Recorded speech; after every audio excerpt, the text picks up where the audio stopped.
Once upon a time, we used to listen to each other. Our pain, our joy, our fears, our hopes, and most importantly, our dreams. But somewhere along the way, we got lost, and we forgot how to listen. But don't you worry. These stories will have an impact that will help guide you back. Because this is the Rayless Reverie.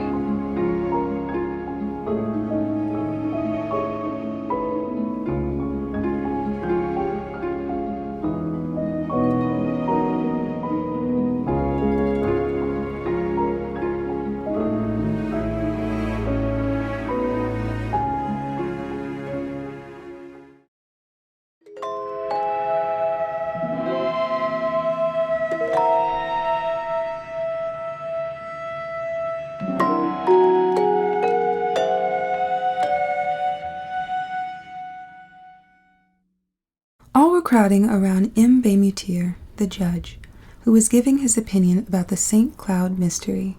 For a month, this inexplicable crime had been the talk of Paris. Nobody could make head or tail of it. M. de Maupassant, standing with his back to the fireplace, was talking, citing the evidence, discussing the various theories, but arriving at no conclusion. Some women had risen in order to get nearer to him, and were standing with their eyes fastened on the clean-shaven face of the judge, who was saying such weighty things. They were shaking and trembling, moved by fear and curiosity, and by the eager and insatiable desire for the horrible, which haunts the soul of every woman. One of them, paler than the others, said during a pause, "It's terrible. It verges on the supernatural. The truth will never be known." The judge turned to her. "True, madame. It is likely that the actual facts will never be discovered. As for the word supernatural, which you have just used, it has nothing to do with the matter. We are in the presence of a very cleverly conceived and executed crime, so well enshrouded in mystery that we cannot disentangle it from the involved circumstances which surround it. But once I had to take charge of an affair in which the uncanny seemed to play a part. In fact, the case became so confused that it had to be given up." Several women exclaimed at once, "Oh!" M. de Maupassant smiled in a dignified manner, as a judge should, and went on. "Do not think, however, that I for 1 minute ascribed anything in the case to supernatural influences. I believe only in normal causes. But if, instead of using the word supernatural to express what we do not understand, we were simply to make use of the word inexplicable, it would be much better. At any rate, in the affair of which I am about to tell you, it is especially the surrounding, preliminary circumstances which impressed me. Here are the facts. I was at that time a judge at Ajaccio, a little white city on the edge of a bay which is surrounded by high mountains. The majority of the cases which came up before me concerned vendettas. There are some that are superb, dramatic, ferocious, heroic. We find that the most beautiful causes of revenge of which one could dream, enmities hundreds of years old, quieted for a time but never extinguished. Abominable stratagems, murders becoming massacres, and almost deeds of glory. For 2 years I heard of nothing but the price of blood, of this terrible Corsican prejudice which compels revenge for insults meted out to the offending person and all of his descendants and relatives. I had seen old men, children, cousins murdered. My head was full of these stories. One day I learned that an Englishman had just hired a little villa at the end of the bay for several years. Soon this peculiar person, living alone, only to go out to hunt and fish, aroused a widespread interest. He never spoke to anyone, never went to town, and every morning he would practice for an hour or so with his revolver and rifle. Legends were built up around him, and it was said that he was some high personage fleeing from his fatherland for political reasons. Then it was affirmed that he was in hiding after having committed some abominable crime. Some particularly horrible circumstances were even mentioned. In my judicial position, I thought it necessary to get some information about this man, but it was impossible to learn anything. He called himself Sir John Rowell. I therefore had to be satisfied with watching him as closely as I could, but I could see nothing suspicious about his actions. However, as rumors about him were growing and becoming more widespread, I decided to see the stranger myself, and I began to hunt regularly in the neighborhood of his grounds. For a long time I watched without finding an opportunity. At last it came to me in the shape of a partridge, which I shot and killed right in front of the Englishman. My dog fetched it for me, but taking the bird, I went at once to Sir John Rowell, and begging his pardon, asked him to accept it. He was a big man, with red hair and a beard, very tall, very broad, a kind of calm and polite Hercules.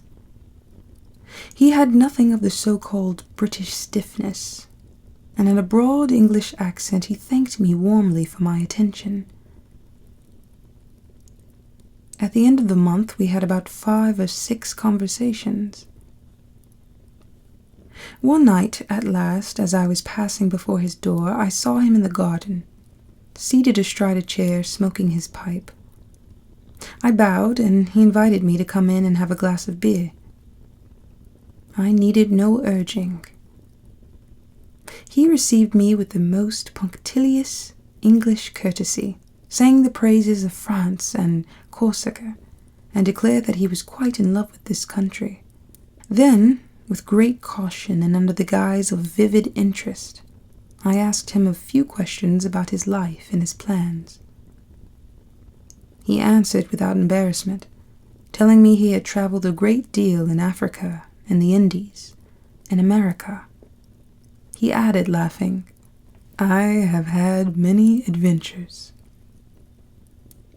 Then I turned the conversation on hunting, and he gave me the most curious details on hunting the hippopotamus, the tiger, the elephant, and even the gorilla. I said, "Are all these animals dangerous?" He smiled. "Oh, no. Man is the worst." And he laughed, a good broad laugh, the wholesome kind of laugh of a contented Englishman. "I have also frequently been man-hunting." Then he began to talk about weapons, and he invited me to come in and see different makes of guns.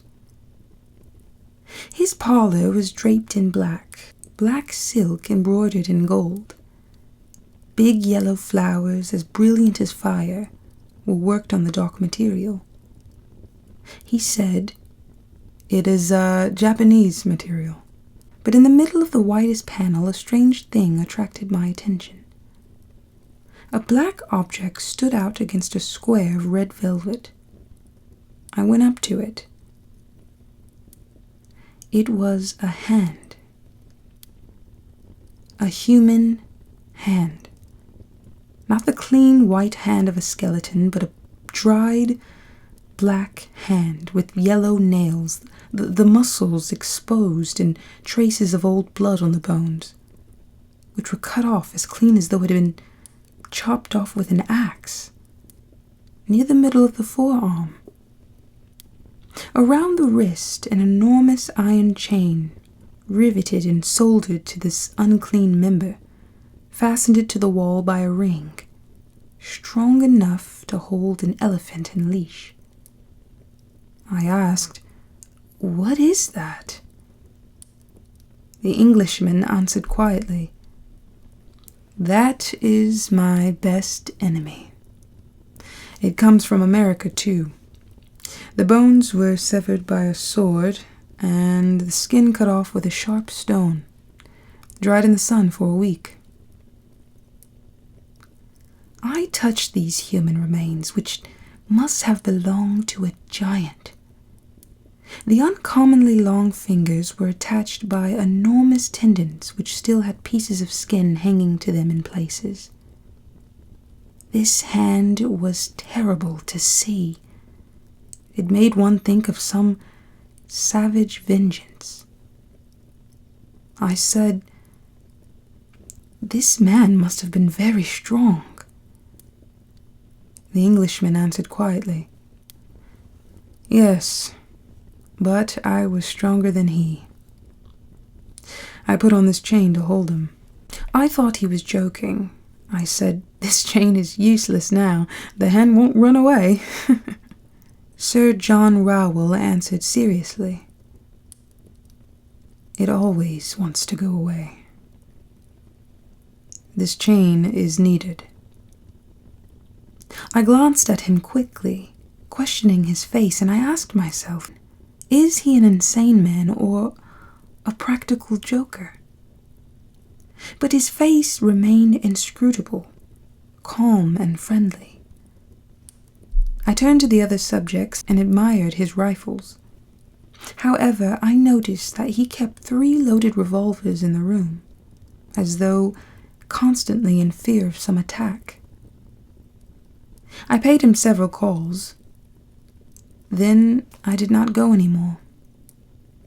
People had become so used to his presence, everybody had lost interest in him. A whole year rolled by.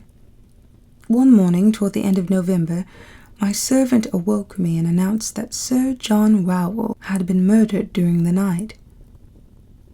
Half an hour later, I entered the Englishman's house, together with the police commissioner and captain of the gendarmes. The servant, bewildered and in despair, was crying before the door. At first, I suspected this man, but he was innocent. The guilty party could never be found. On entering Sir John's parlor, I noticed the body, stretched out on its back in the middle of the room. His vest was torn.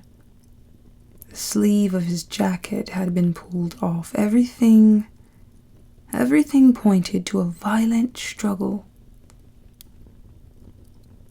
The Englishman had been strangled. His face was black, swollen and frightful, and seemed to express a terrible fear.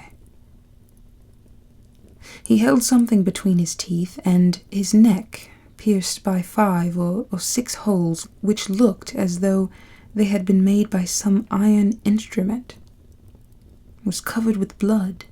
A physician joined us. He examined the finger marks on the neck for a long time and then made some strange announcement. "It looks as though he had been strangled by a skeleton." A cold chill seemed to run down my back, and I looked over to where I had formerly seen the terrible hand. It was no longer there. The chain was hanging down, broken. I bent over the dead man, and in his contracted mouth I found one of the fingers of this vanished hand, cut, or rather sawed off by the teeth down to the second knuckle. The investigation began. Nothing could be discovered. No door, window, or piece of furniture had been forced. The 2 watchdogs had not been aroused from their sleep. Here, in a few words, is the testimony of the servant. For a month his master had seemed excited. He had received many letters, which he would immediately burn. Often, in a fit of passion which approached madness, he had taken a switch and struck wildly at this dried hand riveted to the wall, and which had disappeared no one knows how, at the very hour of the crime. He would go to bed very late and carefully lock himself in. He always kept weapons within reach. Often at night he would talk loudly and as though he were quarreling with someone. That night, somehow, he had made no noise, and it was only going to open the windows that the servant had found Sir John murdered. He suspected no one. I communicated what I knew of the dead man to the judges and public officials. Throughout the whole island, a minute investigation was carried on. Nothing could be found out. One night, about 3 months after the crime, I had a terrible nightmare. I seemed to see the horrible hand running over my curtains and walls like an immense scorpion or spider. 3 times I awoke. 3 times I went to sleep again. 3 times I saw the hideous object galloping round my room, moving its fingers like legs. The following day the hand was brought me on the grave of Sir John Rowell, who had been buried there because we had been unable to find his family. The first finger was missing. Ladies, there is my story. I know nothing more. The women, deeply stirred, were pale and trembling. One of them exclaimed, "But that is neither a climax nor an explanation. We will be unable to sleep unless you give us your opinion on what had occurred." The judge smiled severely. "Oh, ladies, I shall certainly spoil your terrible dreams. I simply believe that the legitimate owner of the hand was not dead, that he came to get it with the remaining one. But I don't know how. It was a kind of vendetta." One of the women murmured, "No, it can't be that." And the judge, still smiling, said, "Didn't I tell you that my explanation would not satisfy you?"